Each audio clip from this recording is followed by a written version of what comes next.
बिस्मिल्लाहिर्रहमानिर्रहीम। ताबूत सकीना क्या है और कहाँ है?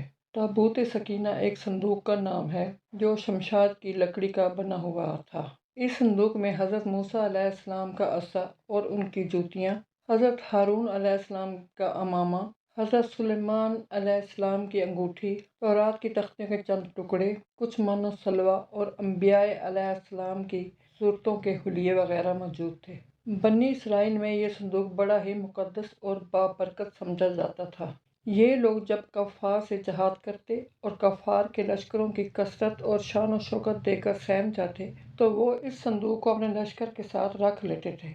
इस संदूक से रहमतों और बरकतों का ऐसा ज़हूर होता कि इनके दिलों में सुकून और इत्मीनान पैदा हो जाता और इनके लरजते हुए दिल पत्थरों की चट्टानों से ज़्यादा मजबूत हो जाते। आसमान से फतह और नुसरत नाजिल होती और ये जंग में फतहयाब हो जाते थे। बनी इसराइल में जब कोई इख्तलाफ पैदा होता तो ये लोग इसी संदूक से फैसला कराते थे। संदूक से फैसला की आवाज़ सुनी जाती थी। अलगर्ज ये संदूक जो तारीख में ताबूत सकीना के नाम से मशहूर है, बनी इसराइल में अल्लाह की रहमत और बरकत और फतह के नज़ूल का नहायत मुक़द्दस और बेहतरीन ज़रिया समझा जाता था। मगर जब बनी इसराइल तरह तरह के गुनाहों में मुब्तला हो गए और उनकी सरकशी और बदअमालियाँ अपने अरूज पर पहुँच गईं तो इन पर अल्लाह का ग़ज़ब नाज़िल हुआ। कफ़ार की कौम अमालका ने एक बहुत बड़े लश्कर के साथ इन लोगों पर हमला कर दिया। इन काफिरों ने बनी इसराइल का कत्ले आम करके इनकी इमारतों को तोड़ फोड़ कर सारे शहर को तहस नहस कर डाला और इस मुक़द्दस संदूक को भी उठाकर ले गए। कौम अमालका के कुफ़ार ने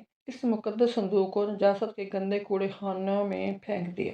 इस बेअदबी का अमालका के कुफ़ार पर यह वबाल पड़ा कि ये लोग तरह तरह की वबाओं और बीमारियों में मुब्तला हो गए, जिससे कौम अमालका के शहर बिल्कुल बर्बाद और वीरान हो गए। यहाँ तक कि उन काफिरों को यकीन हो गया कि इस मुक़द्दस संदूक की बेअदबी का अजाब हम पर नाजिल हुआ है। तो इन काफिरों की आंखें खुल गई। चुनाचे उन्होंने इस संदूक को एक बैलगाड़ी में रखकर इन बैलों को बनी इसराइल की बस्तियों की तरफ हाँक दिया। हज़रत शुमैल अलैहिस्सलाम जब नबूवत से सरफराज किए गए तो उनके ज़माने में कोई बादशाह नहीं था। बनी इसराइल की कौम ने आपसे दरख्वास्त की कि आप किसी को हमारा बादशाह बना दीजिए। आपने हुक्म खुदाबंदी के मुताबिक हज़रत तालूत को बादशाह बना दिया। ये बनी इसराइल में सबसे ज़्यादा ताकतवर और सबसे बड़े आलम थे, लेकिन बहुत ही गरीब और मुफलिस थे। बकरियों की चरवाई करके ज़िंदगी बसर करते थे। इस पर बनी इसराइल को इतराज़ हुआ कि तालूत का ताल्लुक शाही ख़ानदान से नहीं है,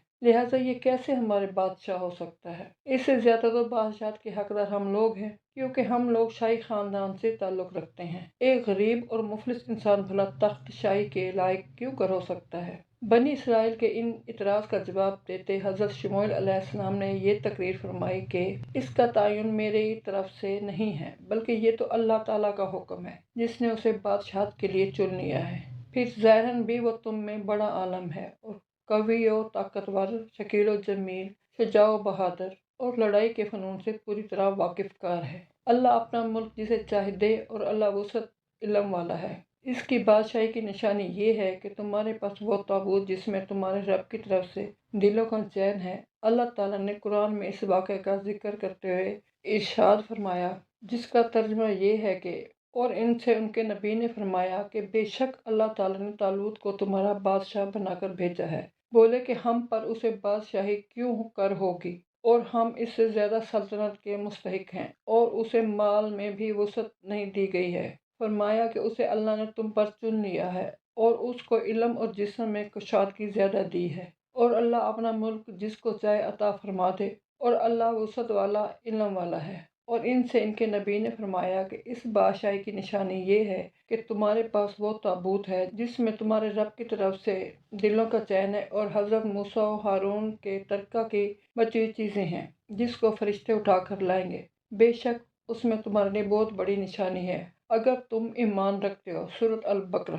चुनाचे थोड़ी ही देर में फरिश्ते आसमान और ज़मीन के दरमियान इस ताबूत को उठाए हुए सब लोगों के सामने आए और हज़रत तालूत के सामने लाकर रख दिया। इस ताबूत को देखकर उन्हें तालूत की बादशाहत का यकीन हो गया और तमाम बनी इसराइल ने हज़रत तालूत की बादशाही को तस्लीम कर लिया। जब हज़रत तालूत बनी इसराइल के बादशाह बन गए तो आपने बनी इसराइल को जहाद के लिए तैयार किया اور ایک کافر بادشاہ جالوت سے جنگ کرنے کے لیے اپنی فوج کو لے کر میدان جنگ میں نکلے۔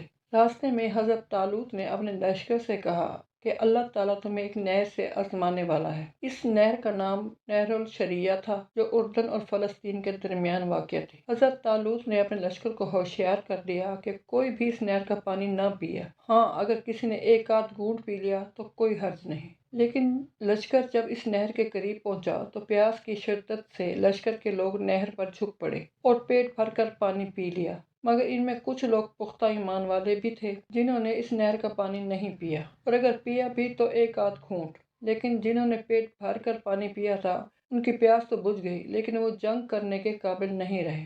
لشکر کی 80,000 کی تعداد میں سے 76,000 لوگوں نے پیٹ بھر کر پانی پی لیا۔ ان کی نافرمانی کا یہ اثر ہوا کہ ان کی ہمت پست ہو گئی اور انہوں نے نہایت بزدلانہ پن سے جہاد سے انکار کر دیا، اور دشمن کی زیادتی نے انہیں خوفزدہ کر دیا۔ کہنے لگے کہ ہم جالوت اور اس کے لشکر سے لڑنے کی ہمت نہیں رکھتے۔ صرف 4,000 سپاہی حقیقی فرمانبردار نکلے۔ انہوں نے اللہ کے حضور گڑ گڑا کر دعائیں کی کہ اے اللہ، لڑائی کے وقت ہمارے قدم جما دے اور بھاگنے سے ہمیں بچا لے اور ہمیں دشمنوں پر غالب فرما۔ ان کی دعائیں قبول ہوئیں، اللہ نے انہیں فتح سے ہمکنار کیا۔ جالوت بہت ہی قد آور اور نہایت طاقتور بادشاہ تھا۔ دونوں فوجیں میدان جنگ میں لڑائی کے لیے صف آرائی کر چکی تو حضرت طالوت نے اپنے لشکر میں اعلان کر دیا کہ جو شخص جالوت کو قتل کرے گا، میں اپنی شہزادی کا نکاح اس کے ساتھ کر دوں گا اور اپنی آدھی سلطنت بھی اس کو عطا کر دوں گا۔ جب جنگ شروع ہوئی تو حضرت داؤد علیہ السلام اپنی گوپھن کو لے کر آگے بڑھے۔ یہ ایک ہتھیار تھا جس میں پتھر رکھ کر دشمن پر مارے جاتے تھے۔ جالوت پر آپ کی نظر پڑی تو آپ نے اپنی گوپھن میں پتھر رکھے اور بسم اللہ پڑھ کر جالوت کے اوپر پھینکے۔ یہ پتھر جا کر جالوت کی ناک اور کھوپڑی پر لگے اور اس کے بھیجے کو پاش پاش کر کے پتھر پیچھے سے نکل کر اس کے سپاہیوں کو لگے، جس سے بہت سے سپاہی ہلاک ہو گئے۔ جالوت کے مرتے ہی اس کے لشکر کی ہمت ٹوٹ گئی اور اس کے لشکر میں بھگدڑ مچ گئی۔ حضرت داؤد علیہ السلام جالوت کی لاش کو گھسیٹتے ہوئے لائے اور اپنے بادشاہ حضرت طالوت کے سامنے ڈال دیا۔ اس پر حضرت طالوت اور بنی اسرائیل بہت خوش ہوئے۔ جالوت کے قتل ہو جانے کے بعد اس کا لشکر بھاگ نکلا اور حضرت طالوت کو فتح مبین حاصل ہوئی۔ حضرت طالوت نے اعلان کے مطابق اپنی شہزادی کا نکاح حضرت داؤد علیہ السلام سے کر دیا اور انہیں اپنی آدھی سلطنت کا بادشاہ بھی بنا دیا۔ اس واقعے کے 40 سال بعد جب حضرت طالوت کا انتقال ہو گیا تو حضرت داؤد علیہ السلام پوری سلطنت کے بادشاہ بن گئے، اور جب حضرت شموئیل علیہ السلام کی بھی وفات ہو گئی تو اللہ تعالیٰ نے داؤد علیہ السلام کو بادشاہت کے ساتھ ساتھ نبوت سے بھی سرفراز فرما دیا۔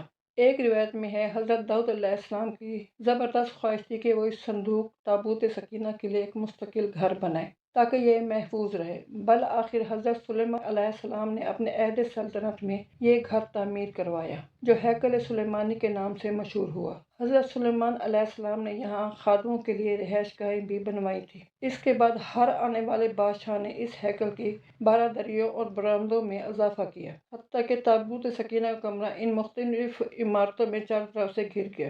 895 قبل مسیح میں جب ایک سفاک اور ظالم بادشاہ بخت نصر نے بنی اسرائیل پر حملہ کیا تو دوسری عمارتوں کے ساتھ ساتھ ہیکل سلیمانی کو بھی تباہ و برباد کر دیا۔ اس افراتفری میں تابوت سکینہ غائب ہو گیا اور آج تک اس کا کوئی سراغ نہیں مل سکا۔